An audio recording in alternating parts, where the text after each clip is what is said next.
You spent 40 years filling up your retirement accounts, saving, contributing, watching them grow. And almost nobody ever tells you that one of the most expensive financial decisions of your entire life is still ahead of you. And it's not about how much you saved, it's about the order you take it back out. Here's the thing that should get your attention. You can have two retirees, same exact savings, same accounts, same spending, same everything. And one of them will hand the IRS tens of thousands of dollars more than the other over their retirement. Not because they earned more or invested better, purely because of the order they emptied their accounts. One order keeps the money in your pocket, the other quietly hands it to the government, a little at a time, for the rest of your life. So today we're going through exactly how this works, which to save for last, and the costly trap that catches people who follow the obvious advice. It'll all be in plain English, no tax code gibberish, and then we'll follow two retirees, identical in every way, as one of them quietly beats the IRS while the other gets fleeced. Stay with me to the end, because you'll also learn the one account you should almost never empty yourself, and the move in your early retirement years that saves the most money of all. Here's what's coming. First, the surprising part. The obvious order that most people follow is often a trap that builds a tax bomb. Second, the single most powerful move you can make in your early retirement years to defuse it. And third, which account you should hold on to for dear life because it's the greatest gift you can leave your family. But none of it makes sense until you understand one simple idea, that you don't have one retirement nest egg, you have three. And the government taxes each one completely differently. So let's start there, because this is the whole foundation. Think of your retirement savings not as one big pile, but as three separate buckets. Each one is taxed by its own rules, and knowing the difference is the entire game. The first bucket is your already taxed money, your regular savings and brokerage accounts, the ones that aren't retirement accounts at all. You already paid income tax on this money years ago, when you earned it. So when you pull it out, there's no tax on the money itself. The only thing taxed is the growth, the profit your investments made. And here's the beautiful part. That growth gets taxed at special lower rates called long-term capital gains rates, which are gentler than regular income tax. Sometimes in a low-income year, that growth is even taxed at zero. And nobody ever forces you to take this money out. It's the lightest taxed, most flexible bucket you've got. The second bucket is your tax-me-later money, your traditional 401k and traditional IRA. This is where most people have the bulk of their savings. You got a tax break when you put this money in decades ago, and it's been growing untouched ever since, with not 1 cent of tax paid on any of it. Which means the IRS is waiting. Every single dollar you pull out of this bucket gets taxed as regular income at those higher ordinary rates. And here's the kicker. The government won't let you leave it in there forever. Starting at age 73 or 75, depending on your birth year, they force you to start emptying it whether you need the money or not. Those forced withdrawals are called required minimum distributions, or RMDs, and they're the source of most of the trouble we're going to talk about. The third bucket is your tax-me-never-again money, your Roth accounts. This is the magic bucket. You already paid the tax going in, so everything that comes out, the original money and all the growth, is completely gloriously tax-free. The government has no further claim on it. It grows tax-free, it comes out tax-free, and they never force you to take it out during your lifetime. It is by a mile the most valuable bucket you own. Already taxed, tax me later, tax me never. Hold those three in your head because everything from here depends on them.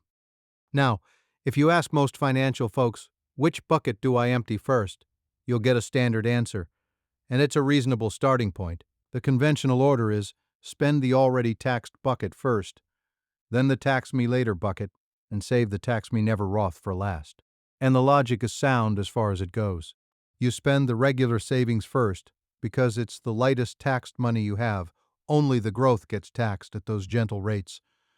And spending it first lets your two tax-advantaged buckets keep growing, sheltered, a little longer.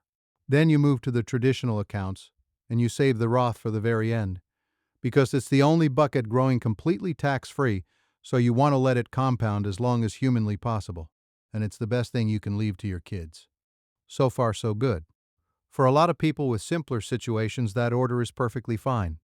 But here's where it goes sideways, because following it blindly is exactly how good people walk into a tax bomb. Here's what happens when you take that conventional advice too literally.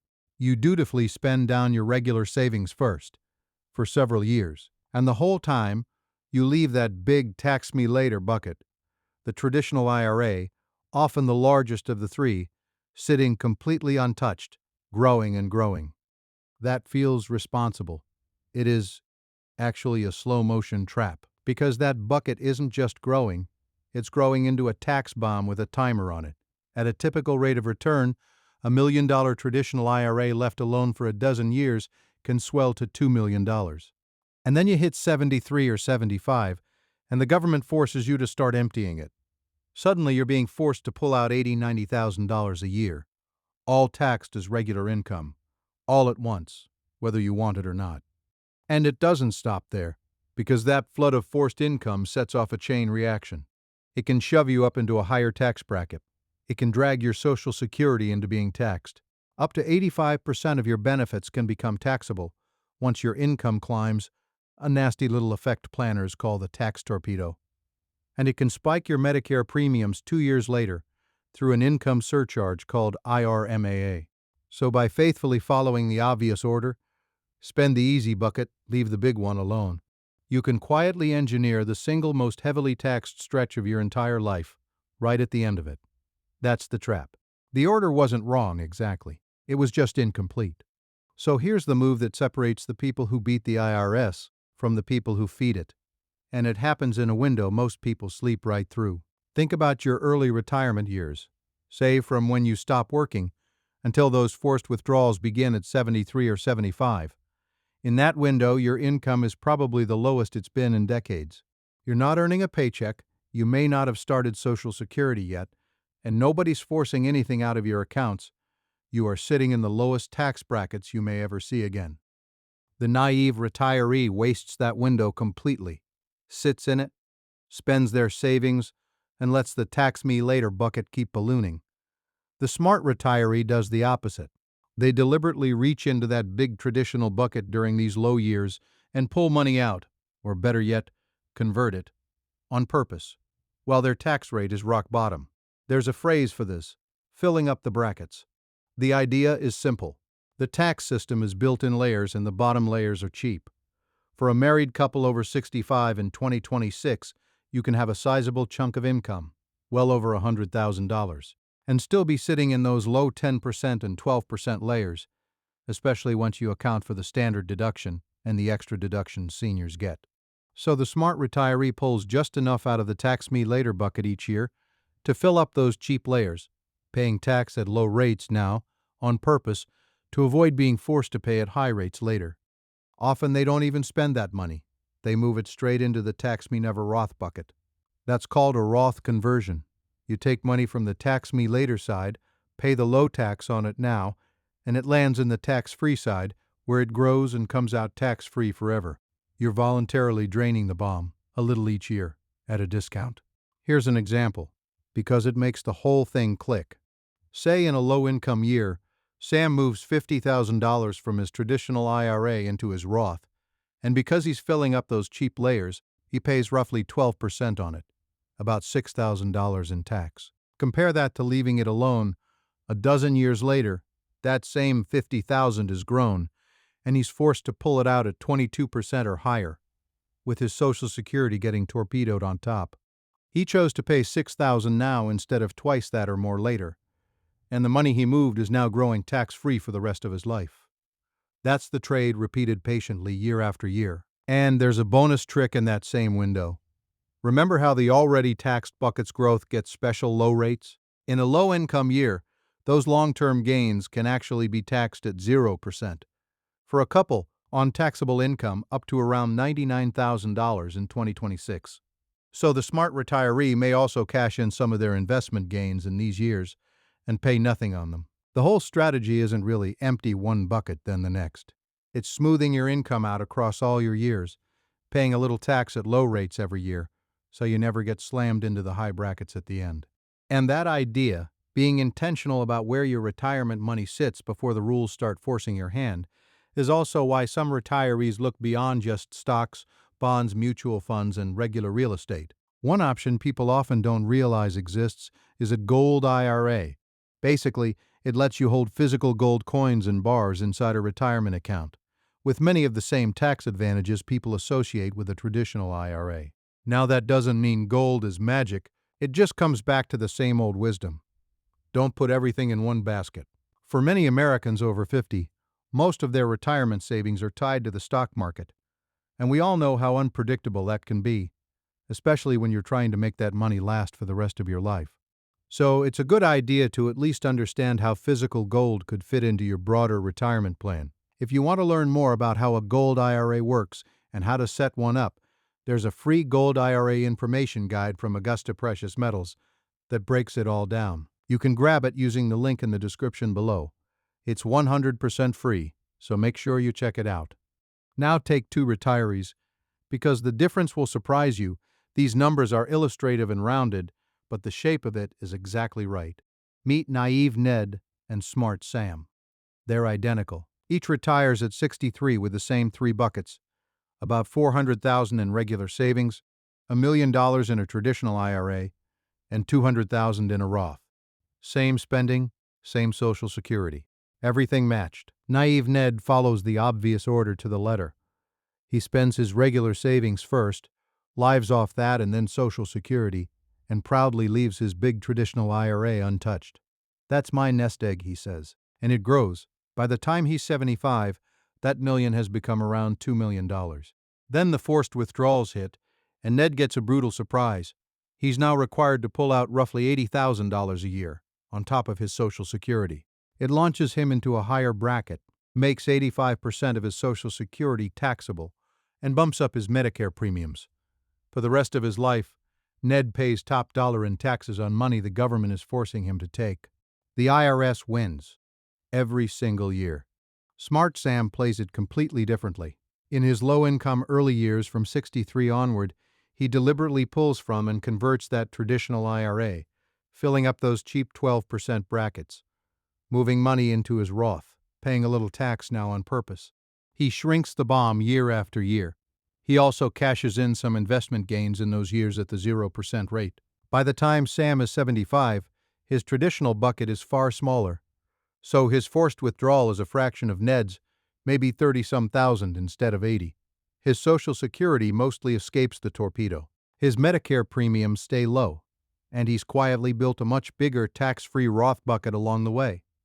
Same starting money, same retirement, but over their full retirements, Sam keeps tens of thousands of dollars more than Ned, and for bigger accounts, the gap runs well into six figures. Not earned, not invested, just kept because Sam understood the order and Ned didn't. Now, the twist about which account to hold on to for dear life.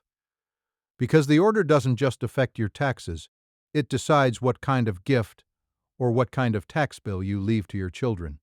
And the rules here are genuinely surprising. The three buckets are inherited completely differently. The Tax Me Never Roth is the single best thing you can leave your kids. It passes to them tax-free, and they get to keep enjoying that tax-free growth. The already taxed regular savings is also wonderful to inherit because of a quiet gift in the law called a step-up in basis. In plain terms, when your heirs inherit those investments, the tax clock resets. All that built-up growth you never cashed in becomes tax-free for them.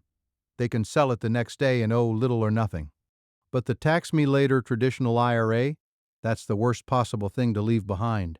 Your kids inherit it with the IRS still attached. Every dollar they pull out is taxed as their regular income. And under current rules, most adult children are forced to drain the entire inherited account within 10 years, often landing right in their peak earning years when their tax rates are highest. You could be handing them a tax bill at the worst possible moment. See what that means for the order? It flips the old logic on its head. You are the person best positioned to empty the traditional bucket at your lower retirement tax rates on your own schedule. So you should spend that one down during your lifetime and leave the Roth and the stepped-up savings to your family. The smart retiree spends the taxable account on the IRS's worst terms for the family and saves the family's best assets for the family. Empty the bucket that punishes your heirs. Preserve the buckets that bless them. And one more reason to drain that traditional bucket sooner rather than later. It protects the spouse who's left behind. While you're both alive, you file your taxes jointly, with nice wide brackets. But when one spouse passes, the survivor files as a single person, and the brackets roughly cut in half. So a big traditional IRA left for the surviving spouse to empty alone gets taxed far more harshly than if you'd drawn it down together while you were both here. Spending that bucket down strategically isn't just about your taxes, it's a kindness to whichever of you is left. Now let me be straight with you, because this is exactly the kind of topic where confidence can get you in trouble. This is general information, not a plan for your specific situation. And the right order genuinely depends on your particular mix of buckets, your income, your tax bracket, your health, your legacy goals, and even your state's taxes. For some people, especially those with modest balances who will never have an R&D problem, the simple conventional order is perfectly fine, and all this bracket filling would be overkill. And the smart moves aren't free or risk-free. A Roth conversion means paying real tax now, you need cash on hand to pay it. And convert too much, and you can shove yourself into the very high brackets, or over that Medicare surcharge cliff that you're trying to avoid. Done wrong, the cure causes the disease. So this is genuinely one of those areas where sitting down with a good tax professional for a few hours, especially as you enter those early retirement years, can pay for itself many times over. The goal isn't to follow a rigid rule, it's to understand the three buckets well enough to ask the right questions about your own. Step back for a moment, because there's a reason almost nobody gets taught this. We spend our entire working lives being told one thing about money: save it, put it in the 401k, defer the taxes, build the pile. There are thousands of voices teaching you how to accumulate. And then you reach retirement, and you discover there's almost no one teaching you the opposite skill: how to unbuild it, how to spend it down without handing a fortune to the IRS. That phase even has a clunky name: decumulation. And it's the great blind spot of retirement planning. We train people for 40 years to fill the buckets and 0 years to empty them. And the order you empty them in is one of the very last big financial levers you still control. The government is a silent partner in that tax me later bucket. It always was, from the day you got the deduction. And the order of your withdrawals largely decides how big that partner's final cut turns out to be. The rules keep shifting too. The forced withdrawal age has moved, the inheritance rules changed, the brackets adjust every year. So this isn't a set it and forget it decision. It's worth revisiting as you go. So, which account do you empty first? The honest answer is that the question itself is the trap. It was never about emptying one bucket and then the next. It's about understanding that you own 3 different kinds of money, taxed 3 different ways, and then smoothing your withdrawals across all of them, and all your years so the IRS never gets to spike you. Spend your lightly taxed savings and quietly drain your tax-me-later bucket during the low years. Keep your taxes smooth and boring, and guard that tax-free Roth. For you, and for the people you love. You didn't work and save for 40 years to hand a needless chunk of it to the government in your final chapter. This was never about being greedy. It's about keeping what's rightfully yours so you can live well and leave more behind. Learn your 3 buckets, get the order right, and in the one contest that quietly runs through your entire retirement, you against the IRS, you can be the one who finally wins.